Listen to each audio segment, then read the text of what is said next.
Over the years, our kids have had a lot of illnesses. 6 kids means a lot of childhood sniffles and coughs.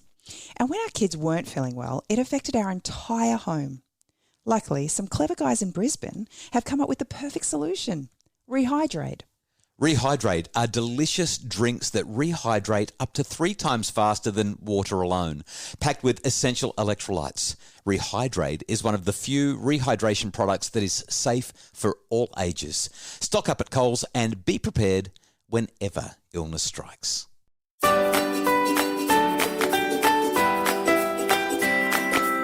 This is the Happy Families podcast with Dr. Justin Coulson. We're Luke and Susie, a husband and wife radio team with 3 young boys. This is the podcast for the time-poor parent who just wants some answers now. If you have teenagers, he's preempted this conversation with, you're not going to like what I have to say. Yeah, he has. So I'm going to be fascinated. But the concept is, we can talk about kids and these little boys and girls, and we're nurturing them and we're growing them into capable young people, able to make decisions on their own, and then they develop that thing that none of us want them to really develop. Deep down, we don't want them to have it, and it's an opinion. Yeah. And then suddenly they start to enforce their opinion and refuse to listen to yours, and that's the day we know we're losing them. Dr. Justin Coulson. Oh, dear. We want to keep control, but we want them to grow into adults. But once they start as that sort of late teen to enforce some of their choice to not listen to you, that sounds like one of the biggest headaches that I don't ever want to have. Yeah, they break our heart. That's the reality of it. You guys aren't there yet. No. I've got 3 teenagers, and we've escaped relatively unscathed so far. But, a little while ago, very recently, I had a chat with a dad who just said, I'm more than struggling. I think I want to either leave home or ask my son to leave home. And I know, Luke, you just said late teens, but sometimes it starts earlier than that. He said, my son is 15 and I just don't know what to do with him anymore. He lies. And he looks me in the eye and tells me that he's telling the truth, and then I find out later that he's lied to me. And as a parent, when your kids lie to you, it's like, oh my goodness, this is terrible. He said he thinks that the rules don't apply to him. They apply to everybody else, but they don't apply to him. Yep. He doesn't actually think that it's a problem for him to jump in the car, even though he's unlicensed, and nick off for an hour to hang out with his mates. And he said, what do I do? Like, I've hidden the keys, and he finds the keys and he takes my car. How do you deal with that? And you can't. Do I march him down to the cop shop and say, my son drove the car, do something? And the police, what are they going to do? And so we're having this conversation, and he shared a couple of other things that were frightening about what this boy had been doing. And he said, where do I go with this? And whenever I ask him to do something, he just says no. And then the interesting thing that he said was this. He said he's actually not a bad kid. He's actually a great kid. He's not drinking. He's not smoking. He's not taking drugs. I don't even think he's getting up to any mischief with any of the girls. I think he's a really good kid. He just hates authority, and he hates me telling him what to do. And so he rebels. Yeah. He said, what do I do? And I think that I should tell you right after the break. No, I'm just kidding. I'm just kidding. You rotten man. I know. Okay. Don't you hate it when they do that? Yeah, to be continued. So what do you do in that situation?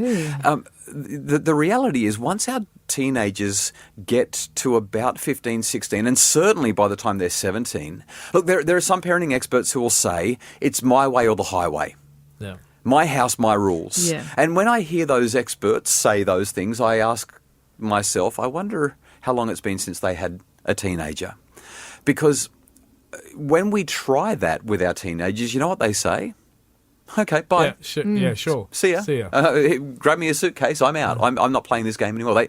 They go. And then as parents, we kind of go, well, that's actually not good. Because now I've got no control and I don't know what they might get up to. And the other interesting thing about that is, once our kids do leave, or once they get in that tears, once we get to that point, they feel unwanted. And the best way for them to respond in their minds at that point is to do foolish things to hurt us. Because they feel unwanted, they feel like they don't matter, they feel unloved, and therefore, who cares? I can do whatever I want. So I talked to this dad about an idea, and I'm going to be sharing this idea on the TED stage fairly soon in Melbourne. So you're getting a little bit of a sneak peek here. Nice. But I'm giving a talk about raising rebels. And this is what I teach my kids. I want you to have your own opinions. I want you to rebel. I actually want to raise children who are not afraid to go against the crowd and even to go against their parents. But I want them to be a very specific kind of rebel. I don't want them to be a reflexive rebel. I want them to be a reflective rebel. What I mean by that is a reflexive rebel is what you get with your typical teenager. You can't make me, whatever it is you're for, I'm against, I'm just saying no. Yeah. That's the whole, I'm just going to lash out. I've and had be some angry. bosses like that too. But then you can get what I call a reflective rebel. And a reflective rebel is someone who says, this feels unjust, this feels inappropriate, I don't like it, it feels like I'm being harmed, or it might be that other people are being hurt by a certain policy or a certain idea. I wonder what the best way would be for me to show resistance so that we can improve life, improve the world. It's almost like it's such a different approach. And when I think about people who have been reflective rebels, big names come to mind like Gandhi or Nelson Mandela or Rosa Parks, the American, the African American woman on the bus, who refused to give up her seat. And while I'm not, or Malala Yousafzai, who was shot in the head because she refused to stop attending school and talking about how girls in Afghanistan should be allowed to be educated. They're what I call reflective rebels. And I'm not suggesting that our children are going to become world changers. And we'd rather they not get shot in the head. Preferably. Yeah. Although some parents are listening and thinking it could be. No, I didn't even say that. That was in poor taste. Oh dear, I'm so. And you laughed. Yes, it says a lot about us. Doesn't it? That was in poor taste. But we want our children to show that they're able to think about this stuff maturely and then to approach us with perhaps a little bit of humility, but certainly with a level of confidence and say, what you're saying to me just doesn't seem fair and these are the reasons. And as parents, we've got to be open to having those conversations because if we're not, they will reflexively rebel and we'll end up far worse. Yeah. Yes. It's basically, it sounds like the goal in those years leading up to that teendom of rebellion is to instill wisdom. Yes. As opposed to just educating our kids, teach them how to process in a way that is wise. Yeah. I want my kids to be strong and caring. Strong as in having the wisdom to rebel reflectively and stand firm when the crowd's going one way, be willing to go the other way. I think it was Augustine of Hippo who said, right is right, even if nobody's doing it. Wrong is wrong, even if everybody's doing it. Yeah. And I want my kids to be able to look at a situation and say that. But we also want them to be caring and compassionate and respectful. Now, there's one more thing that I said to this dad, because he said, what you're asking is very, very hard. I said, well, I've got something even harder for you now. At the point where your children deserve your love the least, it's the time that they need it the most. So what we've got to do in these desperately difficult situations, as hard as it is to find ways that we can show kindness to them. It means we've got to bite our tongue when we want to make that snide remark. It means that maybe we've got a 17-year-old who has lost their license or who has refused to live by the rules of what it takes to drive a car responsibly. So we might say, I want you to drive, but you just can't because you're using your phone, you're not wearing a seatbelt, you're driving recklessly, you're speeding, whatever it is. So I've got the keys back.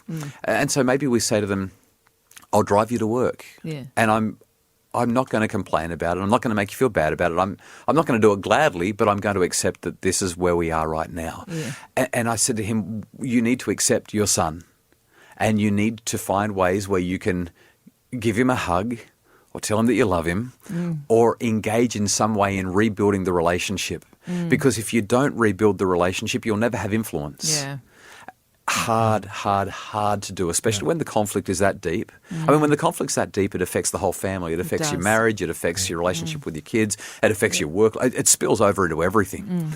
But if we can work on having tiny wins, small wins where we can just respond to one another with a little bit of kindness, we can actually change our family and change our relationship. Let me wind back because it all sounds wonderful. But let's go to this 15-year-old boy who's doing those things, and he's taken off with the car.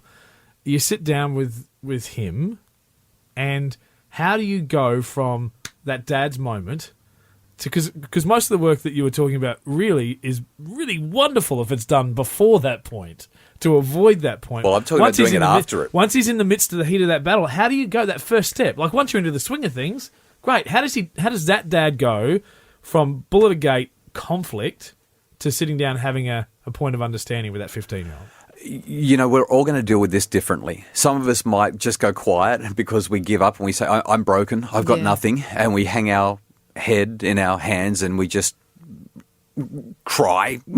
Where you think, I've failed as a parent. You haven't. But sometimes children, especially teenagers, will make you feel like you have. We've got to get to a point where we can have a conversation with them without screaming, without shouting, without name calling. And that's a timing thing, isn't it? It is a timing thing. If you try to do it while your emotions are right up through the roof or while theirs are, it's not going to work. And so maybe late at night or maybe the next morning you jump in the car together and you go for a drive. Or if you're lucky enough to live near the coast, you go down to the beach. Or if you live near a mountain, you say, we're going for a walk tomorrow. It's a father-son thing. I know you're probably not keen, but it's going to be worth it and we need to do it. Yeah. And boys in particular, they do things, they communicate well when they're side by side. They really communicate well during and after activities. Girls are much happier to talk face to face, but boys, get out and get them active and they'll start talking. In nature, wow. Yeah. And don't say anything. Just get some activity going. Don't talk. Just say, I'm glad you came with me. That's a small win right there. And if they won't come with you, then sit down in their bedroom. Or, you've got to have a conversation at some point, but make sure everyone's relaxed. Kidnapping your own child's not recommended? Look, you can. Jump into a little two-man kayak and paddle out in the middle of a body of water. Yeah. With crocodiles in the water. That's right. Otherwise, they just choose to swim. Lake Burley Griffin in Canberra in the middle of winter. Yeah. But what you want to do is you just want to get them talking, and you might start by simply saying, things are pretty tough at the moment, aren't they? And the conversation will naturally evolve so long as you don't start judging or name calling or doing any of that sort of stuff. And at some point you want to get to the stage where you can say, we're really struggling. How can we work on this? And then as two mature or maturing individuals, I mean, there's nothing the matter with saying to your kids, we're both learning. This is really hard. I don't know what to do. No one's ever done this stuff to me before. Yeah. But they need to feel that we love them and that we want to find a solution. Yeah. Even what do you think you need from me? Like, Yeah, you can. And by the way, you shouldn't always expect that you'll get a result right here and now. You might actually get resistance and rebellion, at which point you say, all right, well, until we can have this conversation, I'm not going to kick you out of home. But I'm not going to let you drive. I can't take your phone off you because it's just not practical. Or good luck. I mean, World War III. Yeah. The more you control and punish, the worse it gets. Yes. So just give it space, give it time to breathe. Yeah. And what you'll usually find is that our children, no matter how angry they are, they will calm down because they want good relationships with us. And they will eventually come to us. It might take 2 days, it might take 2 weeks, it might take 2 months, but they will come to you. If you can keep being kind and being compassionate. I said to this dad one last thing. It's a little bit unkind, but it's not unkind. Yes, it is unkind. We'll be the judges of that. You let us know when you've decided. I was just having this negotiation with myself right now, this debate. I'm not sure who's going to win. I said to him, well, actually, he said to me, here we go again. He said to me, the problem is my son, though. He keeps doing all of these things, and he is the problem in my family. My comment to him was this: while ever you see your son as the problem, you've become the problem. And he didn't like that. No. At all. But if you step back and think about it, when we see our children as the problem, that becomes a far bigger problem than anything that our children are doing, because it makes us resentful to them, it makes us angry at them, and we step away from them. Yeah. And it doesn't matter what they do, we see it through a lens of that they're doing the wrong thing. Experience I had recently, and this is my, I guess, lesson. This wasn't with our kids, but it was with an adult relationship, and it was, before any chance for that conflict conversation to have, I sat myself down and I spoke to myself and I chose understanding and I chose grace. And I pre-chose that before any conversations were ever had, before any mistakes were ever made, before any sort of backlash came. I pre-chose understanding that they're facing challenges that I'm not facing, and their ability to make those decisions are not the same as my ability to make those decisions. That's right. I have to understand they've got different things going on for them. And regardless, I'm choosing to show grace and love regardless of whether they've genuinely made mistakes.